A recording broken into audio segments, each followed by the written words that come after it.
নমস্কার বন্ধুরা, আমি মন্দিরা। আমরা হাজব্যান্ড ওয়াইফ, শ্বশুর শাশুড়ি আর আমার দুটো বাচ্চা নিয়ে 6 জনের একটা ছোট্ট ফ্যামিলি। আমার ছেলে পড়ে ক্লাস 5-এ, মেয়ে পড়ে ক্লাস 12-এ। আমাদের একটা ছোট গ্রসারি শপ আছে, যেটা আমরা দুজনে মিলেই চালাই। হাজব্যান্ডই বেশি থাকে সব সময়, কিন্তু হাজব্যান্ড একটা জবও করে, যখন না থাকে তখন আমাকে দেখাশোনা করতে হয়। সারাদিন বাড়ির কাজকর্ম, ছেলে মেয়ের লেখাপড়া, স্কুলে দিতে যাওয়া নিয়ে আসা, সব মিলিয়ে আমার ব্যস্ততা পুরো দিন কেটে যায়। সারাদিন আমি কি কি খাই চলুন দেখাই। একদম সকালে আজকে খেয়েছি আমলা আর কাঁচা হলুদের রস, এতে আদাও দিই, কিন্তু আজকে আদা অল্প ছিল তাই রান্নার কাজে ব্যবহার করব বলে এই আমলকি আর কাঁচা হলুদের জুসই খেয়েছি।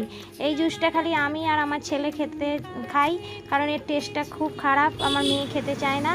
এরপর 1 ঘন্টা পর আমরা একদম সকালে ব্রেকফাস্ট করে দিয়েছি। আজকে সোমবার, কিন্তু স্কুল ছুটি ছিল, আমার হাজব্যান্ডের অফিসেও ছুটি ছিল, সেই জন্য আজকে করেছিলাম গরম গরম আলুর দম, মুড়ি, শসা, কাঁচা পেঁয়াজ, আর সঙ্গে ছিল কাঁঠাল ফলের মধ্যে। আজকে এই দিয়ে আমাদের আজকে ব্রেকফাস্ট সারলাম। এরপর প্রচণ্ড বৃষ্টি পড়ছে, সেই বৃষ্টির মধ্যে আমাকে আজকে রান্না করেছি।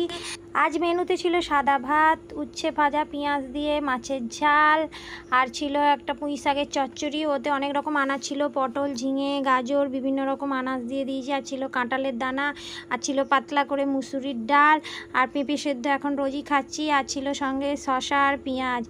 এরপরে আমি আর একদম 6টা সাড়ে 6টার মধ্যে আমার ডিনার করে ফেলি। সঙ্গে ছিল রুটি, আর সকালের আলুর দম, আর একটা ছিল কাঁঠালি কলা।